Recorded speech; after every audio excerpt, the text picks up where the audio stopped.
আজকের রেসিপিটা মেনলি যারা হেলথ কনসিয়াস, যারা তেল মশলা কম খাওয়া পছন্দ করেন তাদের জন্য। প্রথমে আমি চিকেন নিয়েছি 550 গ্রাম, তাতে টক দই, পেঁয়াজ, রসুন, আদা একসাথে বাটা আর গোলমরিচ দিয়ে খুব ভালো করে চিকেনটা ম্যারিনেট করব। দিয়ে ঢাকনা দিয়ে 1 ঘন্টা রেস্ট হতে দেবো। এইবার মিডিয়াম লো ফ্লেমে একটা কড়াই বসিয়ে তাতে চিকেনটা ঢেলে দেবো উইদাউট অয়েল। 5 মিনিট নেড়ে চেড়ে গ্যাসের ফ্লেমটা লো করে ঢাকা দিয়ে রান্না করব প্রায় 20 থেকে 25 মিনিট। আমি আলু পছন্দ করি বলে সামান্য একটু আলু অ্যাড করেছি, আপনারা না চাইলে নাও দিতে পারেন। খুব ভালো করে মিশিয়ে নিয়ে দেখুন এই সময় চিকেনটা 60% সিদ্ধ হয়ে গেছে। এখন দিয়ে দিচ্ছি স্বাদ মতো লবণ, সামান্য একটু চিনি জাস্ট টেস্টটা ব্যালেন্স করার জন্য, আর দিচ্ছি 1 কাপ পরিমাণে দুধ। খুব ভালো করে মিশিয়ে টিশিয়ে নিয়ে আবারও ঢাকা দেব।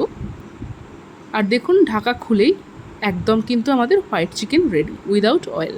কেমন লাগলো অবশ্যই কিন্তু জানাবেন।